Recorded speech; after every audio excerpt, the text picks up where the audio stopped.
Welcome back. So you've brought us a really fascinating piece today. It's an entry from Rodri's prayer diary dated April 10th, 2025. That's right.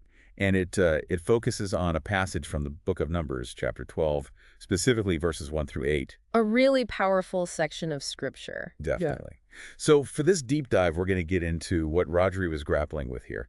Themes like, well, humility, service, but also jealousy and this idea of divine vindication when you're facing criticism. Yeah, how God sometimes steps in. Right. And our mission really is to unpack Rodri's take on it, but also think about what these old ideas might mean for us, today. It's quite striking how Rodri uses this biblical narrative as a framework almost to look at his own life and challenges. It makes it very immediate, doesn't it? It really does. Brings ancient dynamics right into the here and now. Okay, so let's start where the text starts the conflict itself in Numbers 12. We've got Miriam and Aaron, who are Moses' actual siblings. Yeah, his brother and sister. And they're criticizing him, specifically about marrying a Cushite woman.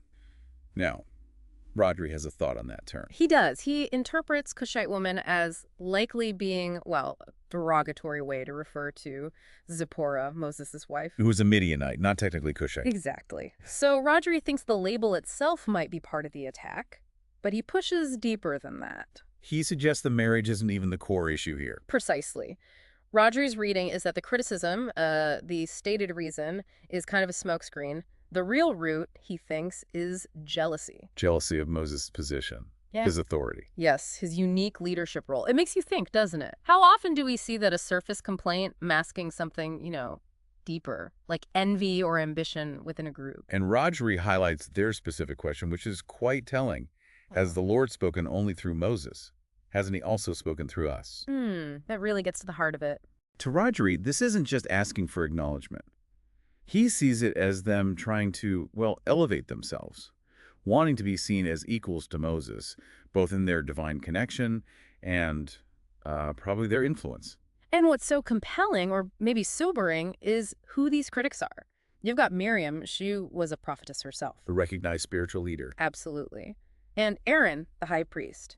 These weren't just disgruntled followers. They were central figures, part of the leadership structure, Moses' own family. It really underscores how that desire for maybe more status or recognition can crop up anywhere, even within structures you'd think were, divinely set up. It does. It kind of prompts you to look around your own contexts, work, community, even family, and wonder how these subtle power dynamics might be playing out. So the situation escalates. Rodri notes that the scripture says God heard their complaining, even though it seems like a private family argument. Right, nothing is truly private in that sense. And then we get this really remarkable description of Moses in verse 3.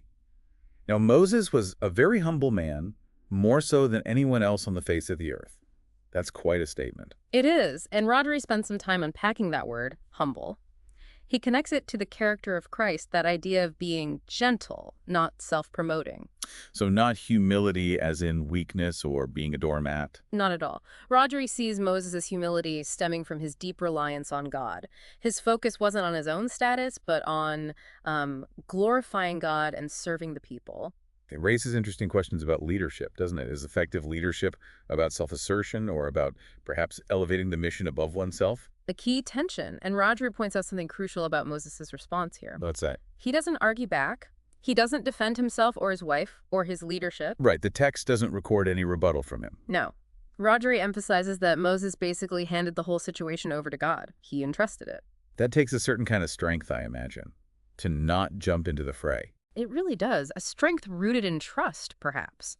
Instead of getting sucked into a defense that could, deepen the division, Moses seems to perceive that this needs a different kind of resolution, God's resolution. It makes you think, when we face criticism or challenges to our own roles, what does it actually look like to entrust a situation instead of just reacting? That's a powerful question to sit with. And what happens next is, well, quite dramatic. God intervenes directly. Yeah, Rodri describes God suddenly summoning Moses, Aaron, and Miriam to the tent of meeting. Unexpected. Very. And Rodri reads this as God intentionally moving their sort of behind-the-scenes criticism into a formal public space, a space for divine judgment. That shift from private grumbling to public accountability is significant. It implies the issue wasn't just a family squabble. It had wider implications. For the whole community, Rodri suggests, and for the integrity of the leadership God had put in place. It makes you consider when, perhaps, our private issues might actually ripple outwards and need a different kind of handling. Rodri then details God appearing in that pillar of cloud at the entrance. A visible manifestation of divine presence. And calling Aaron and Miriam forward, just the two of them. Isolating the critics. It's a powerful scene. And then God draws this really crucial distinction about communication. He says, essentially, look, when I speak to other prophets, it's often through visions, through dreams. It's somewhat indirect. Right, veiled language, riddles sometimes. But with Moses, it's different. God says, this is quoting Numbers 12, verse 8, with him I speak face to face, clearly, and not in riddles. He even sees the form of the Lord. Wow. That's an incredibly intimate level of communication, direct, unambiguous. And Rodri connects this directly to God's prior statement about Moses' faithfulness. Remember, faithful in all my house. Yes, his commitment to serving the entire Israelite community. According to Rodri, that unwavering faithfulness is the reason for this unique, clear channel of communication with God. It's the foundation of that trust. It suggests a link, perhaps, between consistent, dedicated service and the depth of relationship or trust one builds, whether that's with God or even in human terms, within a team or organization. Does that faithful track record earn a different level of communication?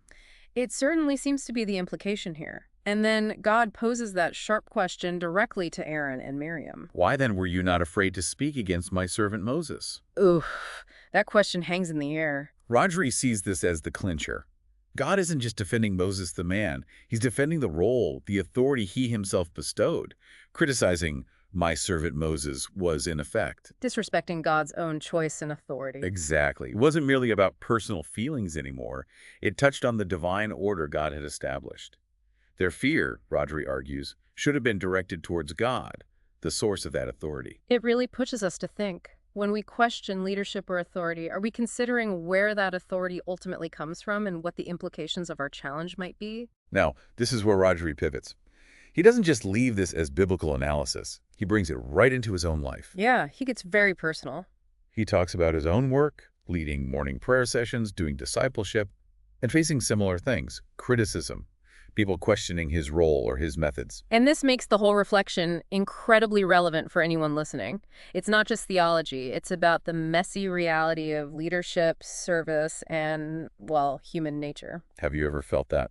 Had your efforts or your position questioned? I think most people in any kind of leadership or even collaborative role have experienced some version of that, yes. So Rodri shares his personal resolution, inspired by this story.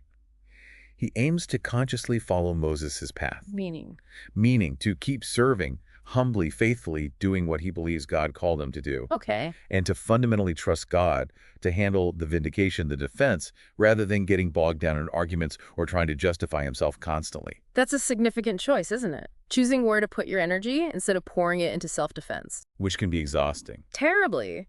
Instead, he's choosing to focus that energy on the actual work, the service, and trusting a larger process for the outcome. It makes you reflect on how much time and energy we might spend defending our corners. And could that energy be, better invested? A very practical question. Rodri even gives a concrete example. He mentions encouragement he received from someone named Zohe. Yes, someone helped by the discipleship work. Exactly. Zohe apparently shared about positive life changes. And Rodri sees this feedback not just as nice encouragement, but as a form of, divine affirmation, like a quiet validation of his work amidst the criticisms. Those moments can be lifelines, can't they? When you see the actual positive fruit of your labor, especially when you're feeling discouraged or attacked. They act as anchors, maybe? Reminders of the why? Can you recall times like that in your own experience, where positive results helped you push through negativity? Oh, definitely. Seeing that your work actually makes a difference for someone that can fuel you through a lot of difficulty, it provides a different kind of evidence. So Rodri wraps up his reflection by reaffirming his commitment. He's sticking to the vision, guiding others, being like a watchman in discipleship, and resolving to do it with that same humility and faith, trusting God for the ultimate outcome. So if we boil down Rodri's key takeaways from this passage and his experience, what are they? Well, first, the real danger of jealousy, how it can creep in and undermine things.